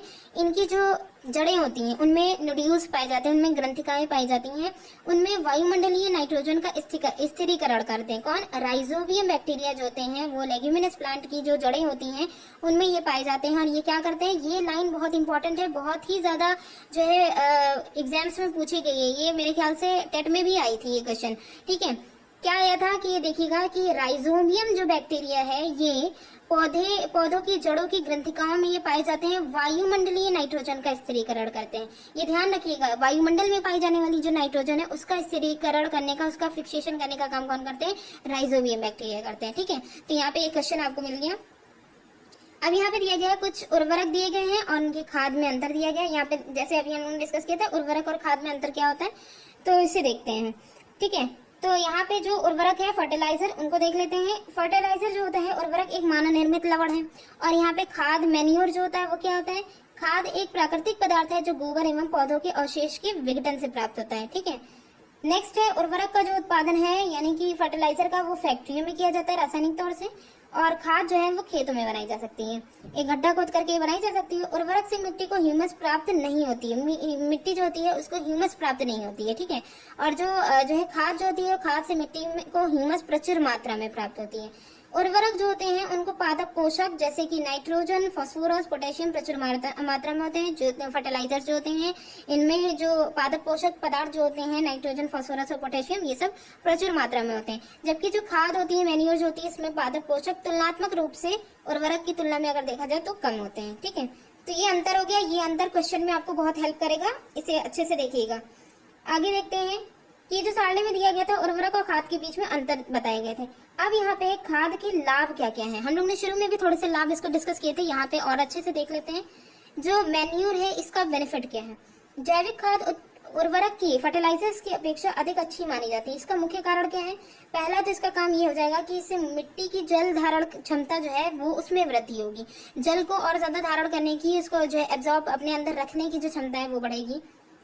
इसके अलावा इससे मिट्टी भुरभुरी एवं सरंध्र हो जाती है। जब इसमें जो है खाद मिलाई जाती है मिट्टियों में तो मिट्टी और भी ज्यादा जो है पोली हो जाती है, और भी ज्यादा भुरभुरी हो जाती है। ठीक है, और इनमें स्पेस हो जाता है जिसके कारण गैस विनिमय सरलता से होता है। गैस विनिमय सरलता से होगा तो जो है इजीली रूट भी अंदर चली जाएगी, और उसमें रहने वाले जितने भी जो है स्मॉल एनिमल्स जो है वो भी इजिली वहां पे रह सकते हैं, और काफी बेनिफिट उन सबसे मिलता है। ठीक है, इससे मित्र जीवाणुओं की संख्या में वृद्धि हो जाती है। मित्र जीवाणु अभी हम लोगों ने जो पढ़ा था उससे इनकी जनसंख्या, उनकी संख्या में भी जो है वृद्धि होती है, और इस जैविक खाद से मिट्टी का गठन सुधार होता है। तो मिट्टी की जो बनावट होती है मिट्टी का वो भी सुधर जाती है, मिट्टी की गठन भी सुधर जाती है। ठीक है, अब ये हो गया कि उर्वरक और जो खाद जो था इनका भी हम लोग ने डिफरेंस पढ़ा, और इनका यूज कैसे किया जाता है। ठीक है, ये भी हम लोग ने डिस्कस किया। आगे ये 3 प्रोसेस हमारी बहुत इंपॉर्टेंट जो थी वो कंप्लीट हो गई। अब क्या है कि यहाँ तक तो हम लोग ने पेड़ तो लगा दिया, अब इसमें पानी देना भी जरूरी है। जब तक ये फसल पूरी तरीके से तैयार नहीं हो जाती तब तक इसको पानी देने की प्रोसेस, जैसे पेड़ पौधे होते हैं उनको लगातार जो है सुबह शाम या हर दिन पानी देने की प्रोसेस होती है, उसी तरीके से फसलों में भी होता है। तो नेक्स्ट हमारी जो है हेडिंग है वो है सिंचाई, इरिगेशन। इरिगेशन का क्या महत्व है इसे भी देखते हैं। जीवित रहने के लिए प्रत्येक जीव को जल की आवश्यकता होती है, उसी तरीके से पौधों की वृद्धि एवं परिवर्धन के लिए भी जल का विशेष महत्व है। पौधों की जो उनकी ग्रोथ और उनके फैलने के लिए भी इनका जो है जल जो है वो बहुत ही इंपॉर्टेंट रोल जो है प्ले करता है। पौधों की जड़ों द्वारा जल का अवशोषण होता है, जिसके साथ खनिजों और उर्वरकों का भी अवशोषण होता है। इसी वजह से खनिज और उर्वरक मिलाए जाते हैं। पौधों में लगभग 90% जल होता है। पौधे जो होते हैं इनमें 90% जल होता है। जल आवश्यक है क्योंकि बीजों का अंकुरण शुष्क स्थिति में नहीं हो सकता है। बीजों का जो अंकुरण होता है वो शुष्क स्थिति में नहीं हो सकता है। इस वजह से जो जल होता है ये इसमें जो है बहुत इंपॉर्टेंट रोल प्ले करता है। ठीक है, आगे देखते हैं। जो जल होता है इसमें घुले हुए पोषकों का स्थानांतरण पौधों के प्रत्येक भागों में होता है। अब क्या है कि जल, ये जो पोषक तत्व हैं वो डायरेक्ट तो सूखी मतलब कि ड्राई फॉर्म में तो जाएंगे नहीं, या गैस फॉर्म में तो प्लांट में जाएंगे नहीं, तो ये वाटर के थ्रू ही सारे पोषक तत्व पहुंचते हैं। ठीक है, तो जल में घुले हुए जो पोषक तत्व होते हैं उनका स्थानांतरण पौधों में प्रत्येक भाग में होता है। जैसे जल जहाँ जहाँ जाएगा वहाँ वहाँ पोषक तत्व जाएंगे। ये फसल के पाले एवं गर्म हवा से रक्षा करते हैं। और ये जो जल होता है ये फसल को जब पाला पड़ता है, बर्फ का जो बर्फ वगैरह गिरती है या बहुत ही ज्यादा लू वगैरह जब चलती है तो इससे रक्षा करता है। ठीक है। जल स्वस्थ फसल वृद्धि के लिए मिट्टी की नमी को बनाए रखने के लिए खेत में नियमित रूप से जल देना आवश्यक है। तो यहाँ पे वही कहा गया है कि अगर स्वस्थ फसल चाहिए और एक अच्छी फसल की वृद्धि चाहिए तो उसके लिए खेतों में मिट्टी की नमी बनाए रखना बहुत ही ज्यादा जरूरी है। ठीक है। तो उसके लिए नियमित रूप से हमें जल देते रहना चाहिए। निश्चित अंतराल पर खेत में जल देना सिंचाई कहलाता है। एक टाइम ड्यूरेशन होती है जिस टाइम ड्यूरेशन के बीच बीच में हमको जो है जल देते रहना चाहिए, और ये जो प्रोसेस होती है जिसमें निश्चित अंतराल पर खेतों में जो जल दिया जाता है इसी को ही हम सिंचाई या फिर इरिगेशन कहते हैं। सिंचाई का समय एवं बारंबारता जो होती है ये फसलों, मिट्टी एवं ऋतु में भिन्न होता है। कहने का मतलब ये है कि जो सिंचाई की जो टाइम ड्यूरेशन होती है इरिगेशन की, ये मिट्टी और ऋतुओं पर डिपेंड करता है कि कौन सी मिट्टी है, किस मिट्टी में जो है सिंचाई की जरूरत ज्यादा पड़ेगी इरिगेशन की, किस मिट्टी में कम पड़ेगी। ठीक है। इसके अलावा ऋतुओं पर भी डिपेंड करता है, गर्मियों में ज्यादा पड़ती है और जो वो वर्षा होती है इसमें बिल्कुल भी नहीं। बिल्कुल क्या मतलब, वर्षा में तो ऑलरेडी पानी मिल ही रहा है, और ठंडियों में जो है वो होती होगी लेकिन बहुत कम होती होगी। तो ये ऋतुओं पर भी डिपेंड करता है। गर्मी में पानी देने की बारंबारता अपेक्षाकृत अधिक होती है। ठीक है। ऐसा क्यों है? क्या ये मिट्टी एवं पत्तियों से जल वाष्पन की दर अधिक होने से हो सकता है? मतलब यहाँ पे एक क्वेश्चन पूछा गया कि आखिर ऐसा क्यों है कि गर्मियों में जो है जो सिंचाई इरिगेशन की जो प्रोसेस है इसमें बारंबारता बहुत अधिक हो जाती है। तो यहाँ पे एक क्वेश्चन भी है बूझो का है कि इस वर्ष मतलब इनको बताने की, इन्होंने जो देखा है वो बताने की कोशिश कर रहे हैं कि इस वर्ष पानी देते समय मैं अधिक सतर्क हूँ। पिछली गर्मियों में मेरे पौधे सूख गए थे और मर गए थे। तो यहाँ पे ये बताने की कोशिश कर रहे हैं कि इस बार जब हम जो है इस वर्ष पानी जब हम पौधों को देंगे तो बहुत ही ज्यादा ध्यान रखेंगे इस चीज का कि पौधे जो है वो स्वस्थ रहें। अब यहाँ पे हमें देखना है कि ये जो इरिगेशन हम करेंगे उसका स्रोत क्या है, क्योंकि इरिगेशन में हमें क्या करना है, पानी देना है। तो पानी हमें प्राप्त कहाँ से होगा? तो इसके लिए है कुएं हैं, जलकूप है, तालाब, झील, नदियां, बांध एवं नहर इत्यादि ये सब जल के स्रोत हैं जहां से जो जल को लेकर के इनसे सिंचाई प्रोसेस करेंगे। ठीक है।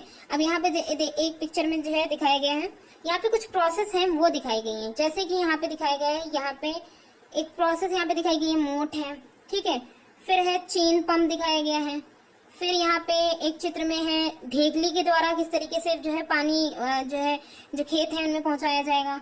और फिर यहाँ पे एक लास्ट में जो है दिखाई गई है, ये जो प्रोसेस है ये रहट है। रहट प्रोसेस में आप देख सकते हैं कि बैल के द्वारा जो है एक पंप चलाया जा रहा है और यहाँ पे पूरा पानी को उसमें इकट्ठा किया जा रहा है। ठीक है। ये सारे जो है अलग अलग तरीके हैं जिनके द्वारा जो है पानी को पहुंचाया जाता है। तो अब यहाँ पे देख लेते हैं कि कैसे कैसे क्या है। सिंचाई के पारंपरिक तरीके यहाँ पे दिए गए हैं।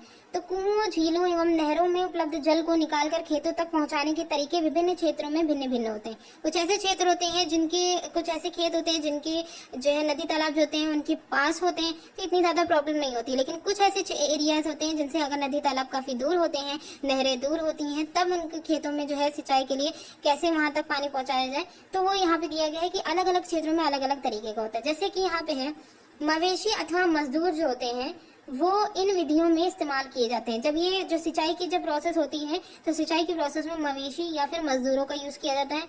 अतः ये सस्ते हैं परंतु ये कम दक्ष होते हैं। विभिन्न पारंपरिक तरीके निम्न हैं। ठीक है। मतलब यहाँ पे ये कहा गया है कि मवेशी और मजदूर बिल्कुल वो भी एक मनुष्य हैं तो हमारी ही तरह होंगे, वो उतना नहीं कर पाएंगे जितना मतलब कि एक पूरी तरीके से एक दक्षता के साथ एक जो सही तरीके से होना चाहिए वो नहीं हो पाएगा। तो ये इतने कम, ये ज्यादा दक्ष नहीं है। ठीक है। तो इसके और तरीके भी दिखाए गए हैं। जैसे यहाँ पे एक मोट यानी घेरने के द्वारा पानी का पहुंचाना, चेन पंप हमने देखा, ढेकली देखी, रहट यानी उत्तोलक वगैरह को देखा कि किस तरीके से इन सब के द्वारा जो है, यहाँ पे आप देख सकते हैं ये पूरी पिक्चर्स दिखाई गई है। तो इस तरीके से कैसे जो है जो पानी है उसको खेतों में पहुंचाया जा रहा है। जल को ऊपर खींचने के लिए सामान्यतः पंप का उपयोग किया जाता है। अब जल है अगर वो जमीन से खींचा जाएगा तो उसके लिए पंप का यूज किया जाता है। पंप चलाने के लिए डीजल, बायोगैस, विद्युत एवं सौर ऊर्जा का उपयोग किया जाता है। देखिए ये जो प्रोसेस होती है जिसमें जो है पंप के द्वारा जल को ऊपर खींचा जाएगा, जमीन से ऊपर खींचा जाएगा, ये उन जगहों पे ही यूज किया जाता है जिन जगह से नदी तालाब जो है वो काफी दूर है। ठीक है। जहाँ पे जो है कुएं का भी कोई इंतजाम नहीं है या कोई तालाब भी नहीं है, कोई नहर भी नहीं है, वो अगर काफी डिस्टेंस से है खेतों में तो खेतों में जो है पानी पहुंचाने के लिए पंपिंग के द्वारा किया जाता है। तो जाहिर सी बात है इसमें मोटर के द्वारा इसे खींचा जाएगा या किसी भी सिस्टम के द्वारा इसको पानी को जब खींचा जाएगा तो इसमें डीजल वगैरह का यूज होगा। ठीक है। सिंचाई की आधुनिक विधियां। प्रेजेंट टाइम में सिंचाई की कौन कौन सी विधियां हैं, इन्हें जान लेते हैं। सिंचाई की आधुनिक विधियों द्वारा हम जल का उपयोग मित व्ययता से कर सकते हैं।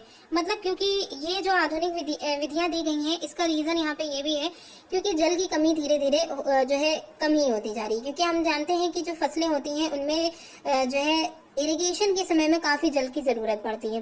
तो और जिस तरीके से जल की कमी हो रही है, जिस तरीके से पानी का काफी ज्यादा जब एक्स्ट्रा में पानी हो जाता है तो खेतों में भी पानी का बहुत ज्यादा वेस्ट हो जाता है।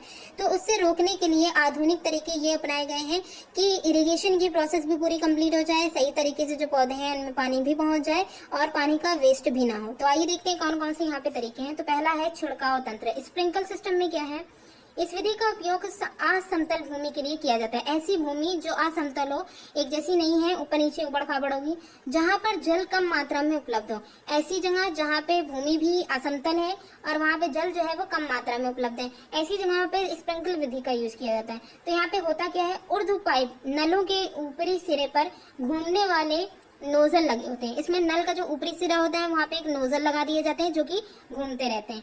ये पाइप निश्चित दूरी पर मुख्य पाइप से जुड़े, ये पाइप जो होते हैं वो कुछ एक फिक्स डिस्टेंस होती है, यहाँ पे मेन पाइप जो होते हैं उनसे जुड़े होते हैं। जब पंप की सहायता से जल मुख्य पाइप से भेजा, अब पंप के द्वारा जल खींचा जाता है, उसके बाद मुख्य पाइप मेन पाइप से जब इन जो नोजल वगैरह जो नल जो लगे हुए हैं जिनमें नोजल लगे हुए हैं उन तक जब भेजा जाता है तो वह घूमते हुए नोजल से बाहर निकलता है। तो ये जो है नल जो होता है वो घूमता है और जो नोजल लगे होते हैं उनसे पानी फव्वारे के रूप में बाहर की तरफ निकलता रहता है। इसका छिड़काव पौधों पर इस प्रकार होता है जैसे वर्षा हो रही है। इस तरीके से जो है छिड़काव किया जाता है पौधों पर जिस तरीके से वर्षा हो रही है, ऐसा लगता है। छिड़काव लॉन, कॉफी की खेत एवं कई अन्य फसलों के लिए अत्यंत उपयोगी है। क्योंकि हमने यहाँ पे पहले ही बताया कि जो ये स्प्रिंकल प्रोसेस होती है, छिड़काव वाली प्रोसेस, ये उस जगह पे की जाती है जहाँ पे भूमि समतल नहीं होती है, उबड़ खाबड़ होती है। तो हमें पता है कि जैसे लॉन वगैरह होता है या कॉफी की जो खेती जिस जगह होती है वो अक्सर करके उबड़ खाबड़ जो जमीन होती है वहां पे होती है। कई अन्य फसलों के लिए भी ये अत्यंत उपयोगी है। नेक्स्ट जो हमारा सिस्टम है वो है ड्रिप सिस्टम। ड्रिप सिस्टम में क्या होता है, इस विधि में जल बूंद बूंद करके सीधे पौधों की जड़ों में गिरता है। हम लोग ने जब जल वाला जो चैप्टर था उसे जो हम लोग पढ़ रहे थे तो वहां पे भी हम लोग ने ये देखा था कि अगर हमें पानी की बचत करनी है, ठीक है, जल की जो है अनावश्यक उसका जो है यूज ना हो, तो उसकी बचत करने के लिए वहां पे हमने एक फसलों में जो वेस्ट हो रहा था पानी का, तो हम लोग ने ड्रिप सिस्टम का वहां पे पढ़ा था। तो उसी को यहाँ पे और अच्छे से देख लेते हैं ड्रिप सिस्टम का। तो यहाँ पे जो है ये दिखाया गया ड्रिप सिस्टम, देखिए कि किस तरीके से कुएं से पानी मोटर के द्वारा खींचा जा रहा है एक पाइप के थ्रू। कई सारे पाइप लगे हुए हैं जो हर पेड़ों की रूट तक की, इसमें ड्रिप सिस्टम में बूंद बूंद करके डायरेक्टली जो पौधों की जो रूट होती है वहीं तक ही पानी को पहुंचा दिया जाता है। ठीक है, तो इसमें ज्यादा मेहनत की भी जरूरत नहीं होती है और पानी जो है वो अपनी सही जगह पे पहुंच भी जाता है। आगे देखते हैं, इसे ड्रिप तंत्र कहते हैं। फलदार पौधे, मतलब इसका यूज कहाँ कहाँ, ये लाइन बहुत इंपॉर्टेंट है एग्जाम्स में क्वेश्चन की दृष्टि से कि जो ड्रिप सिस्टम है उसका यूज कहाँ कहाँ होता है। हम लोग ने इसमें वो भी देखा था कि जो स्प्रिंकल प्रोसेस है उसका हमने देखा था उबड़ खाबड़ जो जगह होती हैं, तो वहां पे जिस जगह पर जो है स्प्रिंकल प्रोसेस का यूज हो रहा था तो वो कौन कौन सी थी, तो कॉफी की खेती जहाँ पे होती है और जो ढलान वाले जो क्षेत्र होते हैं वहां पे, कुछ अन्य क्षेत्र होते हैं। तो ऐसे कुछ एग्जाम्पल हो गए ड्रिप, उसके स्प्रिंकल सिस्टम जो था उसके हो गए। ड्रिप सिस्टम के एग्जाम्पल याद रखिए कि फलदार पौधे, जो फलदार पौधे होते हैं या बगीचे एवं वृक्षों को पानी देने के लिए एक सर्वोत्तम तरीका है। तो अगर ये क्वेश्चन पूछा जाए कि ड्रिप सिस्टम जो यूज किया जा रहा है ये किन जो है पौधों के लिए यूज किया जाता है, तो जो फलदार पौधे होते हैं उनके लिए, या फिर जो बगीचे में जो छोटे छोटे पौधे लगे रहते हैं उनके लिए, या वृक्षों को भी पानी देने के लिए इनका यूज किया जाता है। इससे पौधों को बूंद बूंद करके जल प्राप्त होता है और इस विधि में जल बिल्कुल व्यर्थ नहीं होता। ये जो प्रोसेस होती है इसमें जल बिल्कुल भी व्यर्थ नहीं होता है, अतः जल की कमी वाले क्षेत्रों के लिए एक वरदान है। ड्रिप प्रोसेस जो जल की कमी जिस जगह पे है वहां के लिए एक वरदान की तरह है। इसी तरीके से जो स्प्रिंकल वाली प्रोसेस है वो भी इसी तरीके से है। ठीक है, तो ये चीज हो गई। अब आगे हम लोग देखते हैं नेक्स्ट जो हमारा है कि जो खरपतवार है उससे सुरक्षा हम अपने पेड़ पौधों की कैसे करेंगे। तो देखिए, खरपतवार से सुरक्षा, बूझो और पहेली निकट के गेहूं के खेत में गए और उन्होंने देखा कि खेत में फसल के साथ कुछ अन्य पौधे भी उग रहे हैं। वहां पे उन्होंने फसल के साथ कुछ अन्य पौधों को भी देखा। तो यहाँ पे पूछा गया है क्या ये अन्य पौधे विशेष उद्देश्य के लिए उगाए गए हैं। तो देखते हैं, खेत में कई अन्य अवांछित पौधे जिनकी जरूरत नहीं है वो प्राकृतिक रूप से फसल के साथ उगाते हैं। इन्हें कोई उगाता नहीं है बल्कि ये खुद ही उगाते हैं। इन अवांछित पौधों को ही हम क्या कहते हैं, खरपतवार कहते हैं। ठीक है, तो अब ये जो खरपतवार है इनका हमें करना क्या है। तो यहाँ पे जो है तो ये जो खरपतवार होते हैं इनको वीड्स बोलते हैं। तो इनका यूज कैसे, इनको मेनली हमें हटाना होगा, क्योंकि अभी यहाँ पे जो हमने पहले भी डिस्कस किया था कि जो खरपतवार होते हैं वो भी हरे भी पौधे होते हैं। तो जाहिर सी बात है, जैसे एक फसल में पौधा जो होता है उसको उगने के लिए जिन जिन चीजों की जरूरत होती है, वैसे ही खरपतवार को, हालांकि वो यूजफुल तो होते नहीं है, तो वैसे ही जरूरत उनकी भी होती है। तो यानी कि जो पोषक तत्व एक मेन प्लांट जो है उसको पहुंचना चाहिए, वो सारा का सारा ये जो खरपतवार उस फसल के साथ उग जाते हैं, ये ले लेते हैं। तो इसमें क्या होता है कि जो मेन प्लांट है उसकी जो है ग्रोथ में, उसकी वृद्धि में कमी आ जाती है, ठीक है, या उसमें डिस्टर्बेंस आ जाती है, बाधा आ जाती है। तो खरपतवार को हटाने की जो प्रोसेस है, इसी को ही हम क्या कहते हैं, निराई कहते हैं।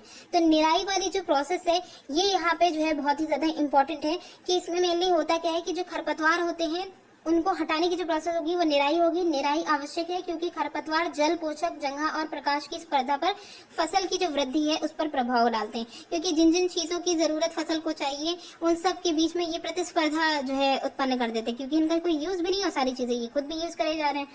फिर है कुछ खरपतवार कटाई में भी बाधा डालते हैं। जब कटाई हो रही होती है तभी भी ये जो है खरपतवार जो है वो बाधा डालते हैं, तथा मनुष्य एवं पशुओं के लिए विषैले हो सकते हैं। कैसे ये विषैले हो सकते हैं, इन्हें भी हम देखते हैं। खरपतवार को हटाने एवं उनकी वृद्धि को नियंत्रित करने के लिए किसान विभिन्न तरीके अपनाता है। इनको हटाने के लिए फसल उगाने से पहले खेत जोतने से खरपतवार उखाड़ने एवं हटाने में सहायता मिलती है। जैसे क्या होता है कि फसल उगाने से पहले खेत की जुताई होती है ना, ये हमने अभी पढ़ा था। तो खेत की जुताई होने से खरपतवार उखाड़ने एवं हटाने में सहायता मिलती है। रीजन ये है कि खरपतवार में भी तो जड़ होगी, तो ये जो होते हैं, ये जो वीड्स होती हैं, ये जब उगी रहती है तो इनकी जड़ें अब इजिली एक एक इतने बड़े खेत में अगर कई सारे जो है खरपतवार के पौधे कई सारे, तो उखाड़ते उखाड़ते तो इंसान इनकी मतलब कि बहुत टाइम वेस्ट हो जाएगा।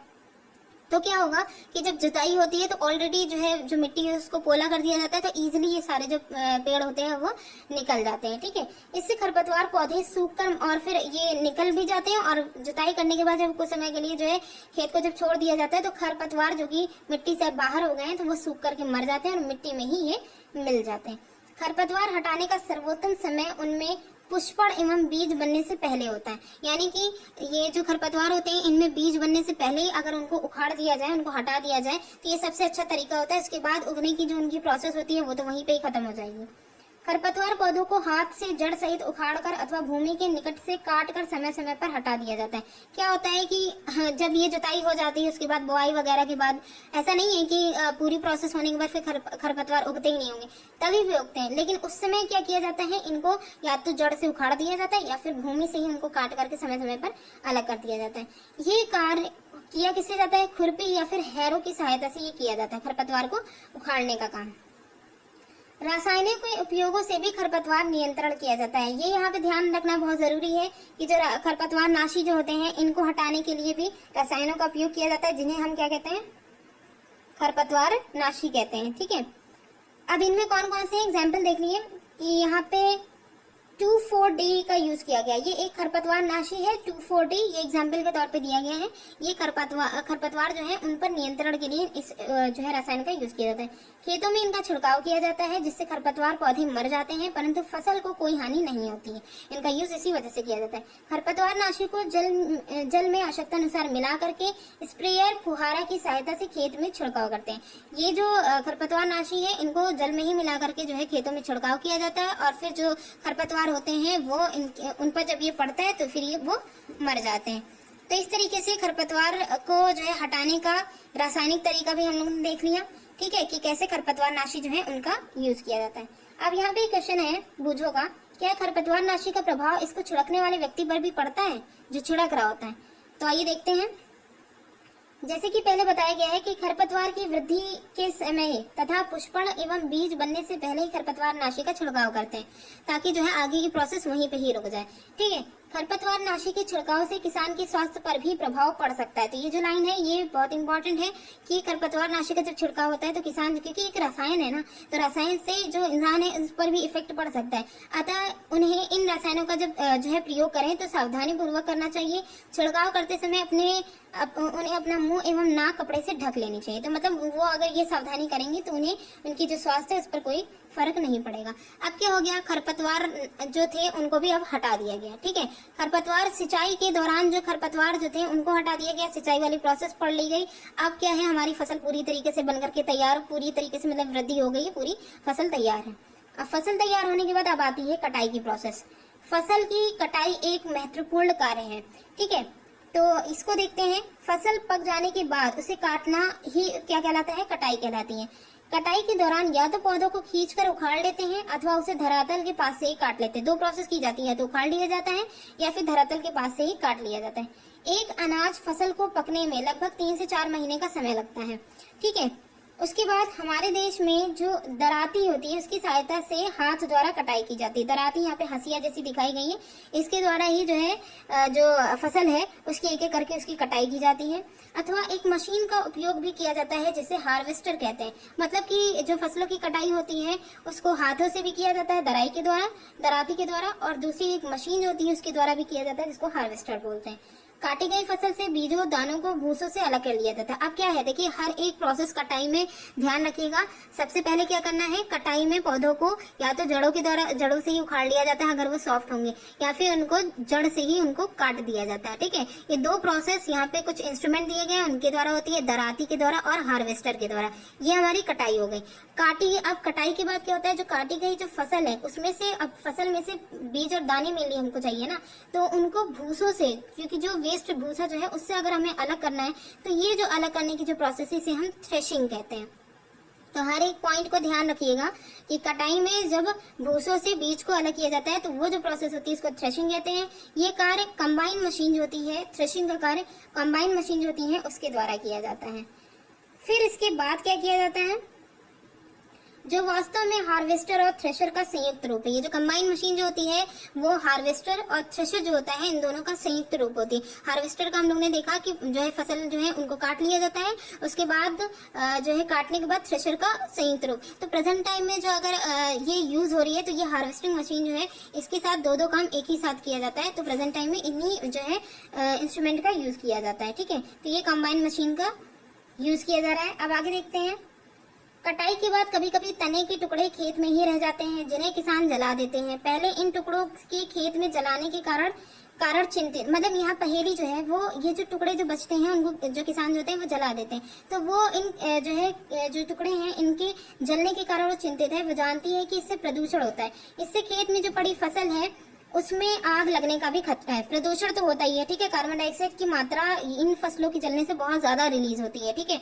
तो ये भी है कि जो है प्रदूषण भी हो रहा है और फिर आग लगने का, दूसरी फसल अगर पास में कोई ताजा फसल है तो उसमें आग लगने का भी खतरा है।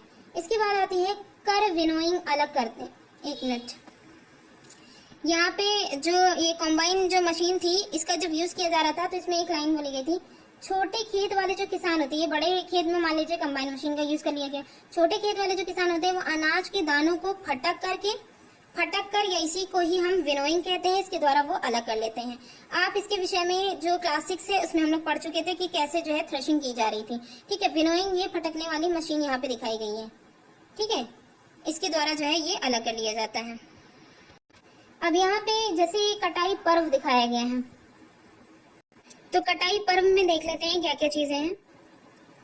3-4 महीनों के कठोर परिश्रम के बाद कटाई का समय आता है। स्वर्णिम दानों से भरी खड़ी फसल किसानों के हृदय में उल्लास एवं अच्छे समय का भाव संचारित करती है, क्योंकि ये सब 3-4 महीने की लगातार मेहनत का ये फल होता है। यह समय थोड़ा आराम करने एवं खुशी मनाने का है, क्योंकि पिछली ऋतु में प्रयत्न का फल मिलता है। पिछली ऋतु में जो भी उन्होंने मेहनत की है उसका फसलों के द्वारा फल मिलता है। इसलिए भारत के सभी भागों में कटाई का समय हर्षोल्लास एवं खुशी का होता है। पुरुष एवं महिलाएं सभी मिलकर के इस पर्व को मनाते हैं। कटाई ऋतु के साथ कुछ विशेष पर्व जैसे कि पोंगल है, वैसाखी है, होली, दिवाली, नाबन्या एवं बिहू जुड़े होते हैं। तो ये लाइन बहुत इंपॉर्टेंट है कि ये जो पोंगल, वैसाखी, होली, दिवाली, नाबन्या, बिहू जो है ये जो फेस्टिवल्स हैं ये कब मनाए जाते हैं, ये सब जो खेत की जो कटाई की जो है समय होती है, कटाई की जो ऋतु होती है उस समय ये पर्व मनाए जाते हैं। नेक्स्ट एंड लास्ट हेडिंग है हमारी भंडारण। उत्पाद का भंडारण एक महत्वपूर्ण कार्य है। यदि फसल के दाने को, क्योंकि फसल इतनी बड़ी तादाद में मिलती है, अगर उनका हम भंडारण ना करें तो ये जो है काफी समय तक के सुरक्षित नहीं रह पाएगी। तो इसके लिए भंडारण भी जरूरी है। अधिक समय तक के अगर हमें इनके दानों को रखना है तो उनमें नमी, कीट, मतलब कि अधिक समय तक इनको सही सुरक्षित रखने के लिए उन्हें नमी, कीट, चूहों और सूक्ष्म जीवों से सुरक्षित रखना होगा। ताज़ा फसल में नमी की मात्रा अधिक होती है क्योंकि इसमें गर्माहट होती है, गर्माहट से ही नमी बनेगी। यदि फसल के दानों यानी बीजों को सुखाए बिना भंडारित अगर किया जाए तो उनके खराब होने अथवा जीवों द्वारा आक्रमण से वे अंकुरण के लिए अनुपयोगी हो जाएंगे। जीवों का आक्रमण भी उस समय होगा जब फसल एकदम ताजी रहती है और जो है उनकी, इसलिए उनका सुखाना जरूरी है। अतः भंडारण से पहले दानों यानी बीजों को धूप में सुखाना आवश्यक है जिससे उनकी नमी में कमी आ जाए। इससे उनकी कीट पीड़कों, जीवाणु एवं कवक से सुरक्षा हो सकती है। ठीक है, कीट पीड़क हैं, जीवाणु है, कवक है, इन सब से जो है धूप में सुखाने की वजह से इनसे उनकी सुरक्षा हो सकती है। किसान अपनी फसल उत्पाद का भंडारण जूट के बोरों, धातु के बड़े पात्र, मतलब किसमें ये भंडारण करते हैं, जूट के जो बोरे होते हैं जिनमें बड़े बड़े छेद होते हैं ताकि जो सीड्स होती है उनके बीच में एयर पासिंग भी होती रहे, और धातु के बड़े पात्र जो बिन्स होते हैं उनमें भी ये रखते हैं। परंतु बीजों का बड़े पैमाने पर भंडारण साइलो और भंडारण गृह में किया जाता है। मैंने अपनी माँ को अनाज रखे लोहे में ड्रम में नीम की सूखी पत्तियां रखते देखा था। मुझे आश्चर्य हुआ कि क्यों, आखिर उन्होंने नीम की पत्तियों का यूज क्यों किया। तो देखिए यहाँ पे ये दिखाया गया है कि जो अनाज है वो भंडारण हेतु साइलो कैसे होते हैं। ये पूरा साइलो का जो है पिक्चर है जिसमें अनाज का भंडारण किया जाता है। दूसरा यहाँ पे जो बोरियों में करके रखा गया अनाज का भंडारण, बोरों में जो रखा गया है। इसके बाद है कि ये जो पीड़क होते हैं जैसे कि चूहे एवं कीटों से सुरक्षित रखने के लिए जैसे कि नीम की पत्ती वगैरह जो है इन सब का यूज किया जाता है। नीम की सूखी पत्तियां घरों में अनाज के भंडारण में उपयोग की जाती हैं। बड़े भंडार गृहों में अनाज को, जो घर में अगर अनाज का भंडारण किया जाता है तो नीम की सूखी पत्तियों का यूज किया जाता है। बड़े भंडार गृह जो होते हैं उनमें अनाज को पीड़कों एवं सूक्ष्म जीवों से सुरक्षित रखने के लिए रासायनिक उपचार भी किए जाते हैं। कुछ रासायनिक उपचारों की सहायता से जो है अनाजों को सुरक्षित रखा जाता है। अब जैसे कि यहाँ पे कुछ दिया गया है कि जंतुओं से भोजन तक के यहाँ पे क्रियाकलाप के द्वारा दिए गए। अपनी अभ्यास पुस्तिका से निम्न तालिका को बना करके उसे पूरा कीजिए। यानी कि किन जंतुओं से कौन कौन से जो है स्रोत, कौन कौन से भोजन प्राप्त हो रहे हैं। जैसे कि खाद्य पदार्थ में दूध है, गाय, भैंस, बकरी, ऊँटनी, ये दिया गया है। ठीक है, इसके अलावा जैसे अगर मान लीजिए दाल दी जाए तो दाल का स्रोत जो है यहाँ पे चूंकि जंतु का दिया गया है, तो अगर मांस दे दिया जाए तो मांस में मुर्गा आ जाएगा, बकरा आ जाएगा, मतलब ये जितनी भी, और उसके बाद अंडा, इसी तरीके से अलग जितने भी जंतु उत्पाद हैं, जंतुओं से प्राप्त होने वाले जो उत्पाद हैं वो कौन कौन से उत्पाद किन किन से प्राप्त हो सकते हैं। इसके अलावा है कि इस सारणी की पूर्ति करने के पश्चात आपने देखा होगा कि पौधों की तरह ही जंतु में भी अनेक विभिन्न प्रकार के खाद्य पदार्थ प्रदान करते हैं। समुद्र के तटीय क्षेत्रों में रहने वाले लोग मछली का मुख्य आहार के रूप में उपयोग करते हैं। समुद्र के तटीय क्षेत्रों में जो लोग रहते हैं वो मछली का मुख्य आहार के रूप में प्रयोग करते हैं। पिछली कक्षा में पौधों से प्राप्त होने वाले खाद्य पदार्थों के विषय में आप पढ़ चुके हैं, कौन कौन से खाद्य पदार्थ हमें मिलते हैं। हमने अभी सीखा कि फसल उत्पादन के विभिन्न चरण हैं। ये इस वाले चैप्टर में हमने यही देखा कि फसल उत्पादन के लिए कौन कौन से चरण यूज किए जा रहे थे, जैसे कि बीजों का चयन करना, उसके बाद उनकी सोइंग, बुआई करना इत्यादि।